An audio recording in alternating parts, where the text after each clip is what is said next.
Je te parle au travers de ce verset. Tout m'est permis, mais tout n'est pas utile. Tout m'est permis, mais je ne me laisserai asservir par quoi que ce soit. 1 Corinthiens 6, le verset 12. Tout est permis, mais tout n'est pas utile.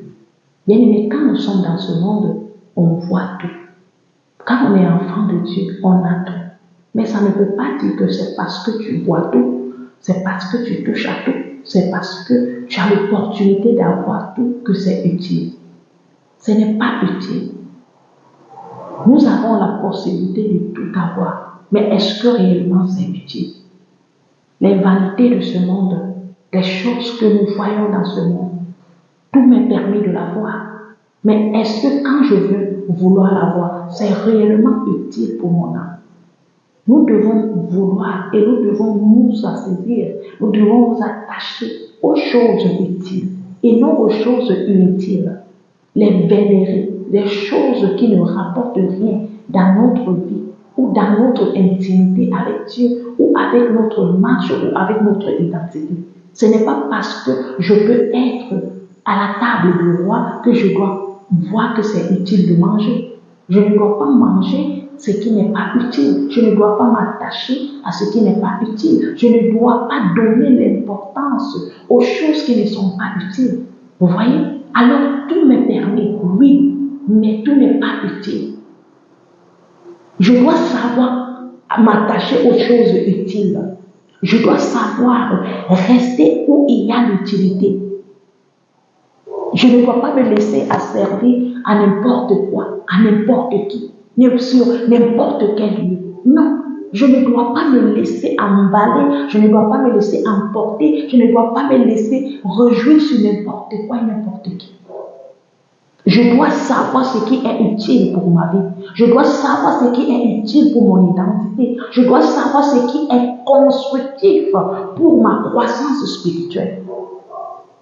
Alors, tout est permis, mais tout n'est pas utile. Parce que les inutilités sont remplies dans nos placards. Et ces inutilités ne nous amènent rien dans nos vies. Si tu as des caractères inutiles, à quoi ces caractères te reportent bien? Si tu as des comportements inutiles, à quoi ces comportements qui sont bénéfiques? Si tu as des amitiés inutiles, à quoi ces amitiés t'apportent l'utilité? Il faut faire la part des choses.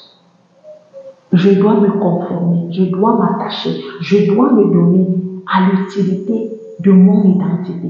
Alors je dois aimer les choses utiles et je dois vivre dans des lieux utiles. Je dois marcher, parler des choses utiles. Je ne peux pas me mettre à parler de tout et de n'importe quoi. Je ne peux pas me mettre à faire du tout et de n'importe quoi. Un homme qui connaît ce qui est utile pour lui, il va s'éloigner de toutes les choses inutiles. Il va se détacher des choses inutiles. Il va fuir les choses inutiles. Parce que les choses inutiles dans notre vie, ça ne vient pas nous aider à croître, mais ça vient nous aider à décroître. Alors que les choses utiles dans notre vie, ça vient nous aider à croître. Ça vient nous aider à être toujours dans notre identité.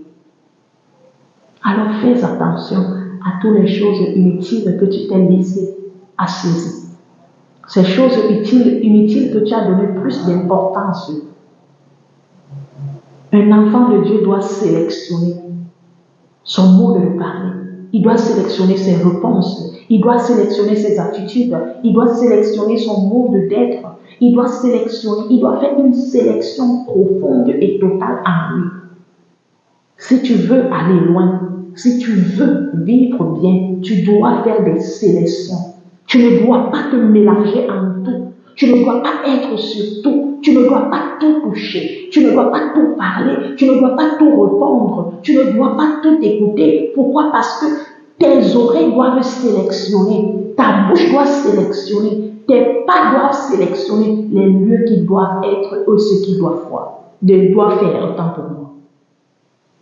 Tout n'est pas utile. Tout est permis, oui, mais tout n'est pas utile. Alors faisons la part des choses. Et cette part des choses, c'est toi qui dois décider quelle part tu veux avoir ou tu veux faire.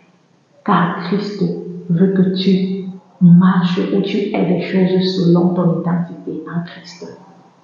Je t'invite à prier avec moi. Seigneur, merci. Merci pour cette parole. Merci encore, oh Dieu, parce que tu nous aides, Seigneur, à prendre conscience de nos attitudes, à prendre conscience de nos choix, à prendre conscience de nos voies, à prendre conscience de nos différentes directives, où tu nous amènes à comprendre que tout est permis, mais tout n'est pas utile.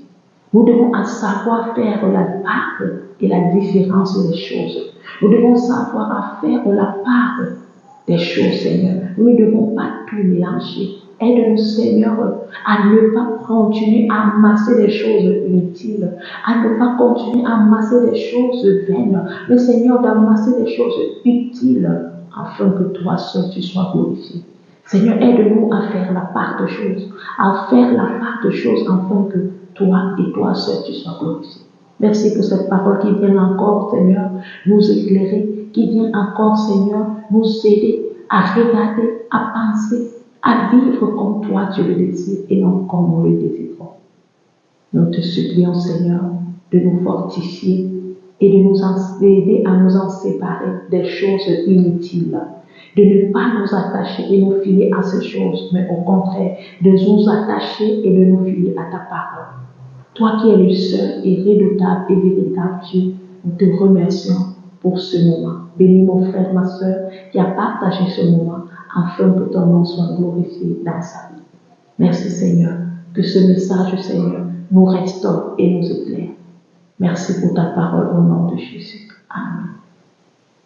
Amen, mon frère, que Dieu te bénisse. Merci de m'avoir suivi.